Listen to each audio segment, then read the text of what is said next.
Assalamualaikum, hai semuanya. Kita bertemu lagi di video reaction saya kali ini guys, oke? Semoga semuanya sehat selalu. Nah, kali ini saya mau tengok video pembahasan tentang ini ya. Seberapa menakutkan sosok Prabowo bagi Amerika Syarikat.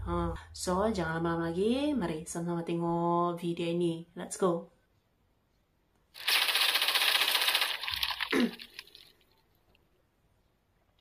Amerika Serikat merupakan negara superpower sekaligus negara adidaya yang selama ini menjadi polisi dunia. Sebagai negara adidaya di dunia, Amerika Serikat tidak pernah absen dalam mencampuri urusan geopolitik di wilayah negara manapun termasuk Indonesia. Bahkan tak segan-segan Amerika Serikat akan melakukan segala skenario propaganda hanya demi untuk menjatuhkan pemimpin negara yang tidak mau tunduk dan patuh kepada pengaruhnya. Dalam sepak terjang sejarah kepresidenan di Indonesia, tercatat ada beberapa presiden Indonesia yang sangat ditakuti Amerika Serikat. Sosok pertama yang paling ditakuti oleh Amerika Serikat yaitu Presiden Soekarno. Adapun alasan ketakutan Amerika Serikat ini didasari oleh sikap dan pemikiran politik Soekarno yang pada saat itu anti-blok Barat. Pada era kepemimpinan Presiden Soekarno, segala kebijakan luar negeri Indonesia lebih contoh ke Blok Timur. Selain itu, Presiden Soekarno dengan berani menolak kapitalisasi ekonomi Indonesia oleh negara-negara barat dengan modus investasi karena pada saat itu Presiden Soekarno memiliki program Indonesia Berdikari yang memiliki arti bahwa Indonesia harus berdiri di kaki sendiri.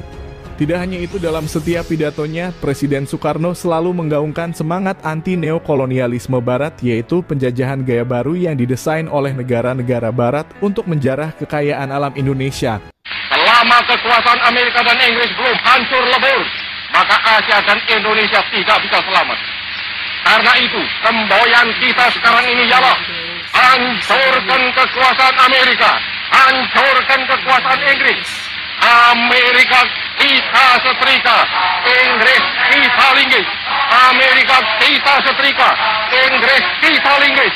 Sehingga atas dasar inilah Amerika Serikat takut jika terus membiarkan Presiden Soekarno berkuasa.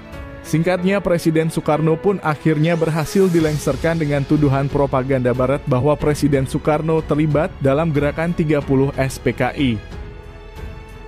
Sosok Presiden Indonesia berikutnya yang paling ditakuti oleh Amerika Serikat adalah Presiden Joko Widodo. Siapa sangka sosok presiden yang terlihat ramah dan lugu ini rupanya berhasil membuat Amerika Serikat ketakutan.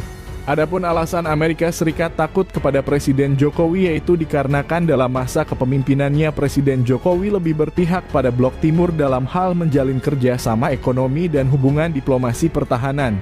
Sehingga hal inilah yang menjadikan Amerika Serikat geram karena Blok Timur merupakan fakta kekuatan yang selama ini selalu menyaingi pengaruh-pengaruh Barat di dunia. Dengan lebih condongnya sikap politik Presiden Jokowi ke Blok Timur, maka hal ini akan menyulitkan Amerika Serikat untuk menyebarkan hegemoni pengaruhnya di Indonesia. Tidak hanya itu, Presiden Jokowi juga mempunyai program yang sangat ditakuti oleh Amerika Serikat, bahkan negara-negara maju lainnya seperti Korea Selatan, Australia, Singapura, dan lainnya. Program tersebut yaitu hilirisasi industri atau pengolahan bahan mentah menjadi bahan jadi. Sebelum era kepemimpinan Presiden Jokowi, Indonesia merupakan negara terbesar pemasok sumber bahan mentah. Namun semua itu dirubah oleh Presiden Jokowi yang berambisi ingin Indonesia menjadi negara produsen. Dahulu Indonesia mengekspor nikel ke Korea Selatan sebagai bahan baku pembuatan baterai. Namun saat ini Indonesia optimis akan menggunakan nikelnya untuk diolah menjadi barang jadi yaitu baterai. Kemudian baterai inilah yang akan diekspor ke pasar dunia. Ini yang kita semuanya harus sadar. Tidak bisa lagi kita sudah berpuluh-puluh tahun ekspor bahan mentah. Ini jangan kaget, ini saya sampaikan dan sudah berulang-ulang kali saya sampaikan. Jangan kaget nanti saya stop boksit. Jangan kaget nanti saya stop tembaga, jangan kaget nanti saya stop timah, jangan kaget nanti. Di stop semuanya. Saya stop ekspor bahan mentah. Yang biasanya kita ya, ekspornya raw material. Karena apa? Takut semuanya bahwa ekspor raw material kita akan kita hentikan. Dan nggak ada pilihan, mereka mau tidak mau mereka pasti ke sini. Bikin industrinya di sini, itu ajak join. Di bawah kepemimpinan Presiden Jokowi, pertumbuhan ekonomi Indonesia semakin mengalami kenaikan. Sikap dan pemikiran politik Presiden Jokowi inilah yang selama ini membuat Amerika Serikat selalu waspada dengan pertumbuhan ekonomi Indonesia. Sosok presiden berikutnya yang ditakuti oleh Amerika Serikat yaitu Prabowo Subianto. Adapun alasan Amerika Serikat takut kepada Prabowo yaitu dikarenakan Prabowo merupakan salah satu jenderal jenius yang paham dengan situasi dan keadaan geopolitik dunia. Bahkan saking takutnya dahulu pemerintah Amerika Serikat memblacklist visa Prabowo selama 20 tahun yang mana hal itu mengakibatkan Prabowo tidak bisa pergi ke Amerika Serikat selama 20 tahun.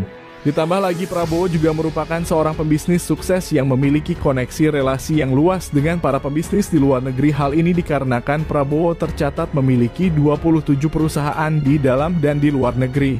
Amerika Serikat patut waspada jika nanti Prabowo menjadi presiden, maka yang ditakutkan ialah Indonesia merebut kolega-kolega bisnis yang selama ini menjadi mitra kerjasama Amerika Serikat. Mengingat Prabowo betul-betul paham tentang strategi bisnis khususnya dalam hal bernegosiasi. Tidak hanya itu, alasan lain mengapa Amerika Serikat takut dengan Prabowo yaitu dikarenakan Prabowo menggandeng Gibran Rakabuming Raka sebagai wakilnya, sedangkan Gibran merupakan putra sulung Presiden Jokowi. Yang paling ditakutkan oleh Amerika Serikat dan negara-negara maju lainnya, yaitu ketika Prabowo dan Gibran melanjutkan program hilirisasi industri yang sebelumnya telah dirintis oleh Presiden Jokowi. Strategi pemerintah kita yang dicanangkan oleh Presiden kita dan saya dukung sepenuhnya, yaitu hilirisasi. Mungkin akan dilanjutkan lagi nih.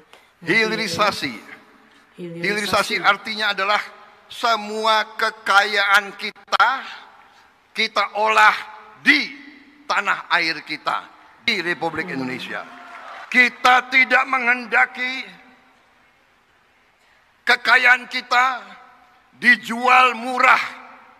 Bagaimana menurut pendapat kalian Lur terkait dengan hal ini? Baku hantam kalian di kolom komentar ya Lur.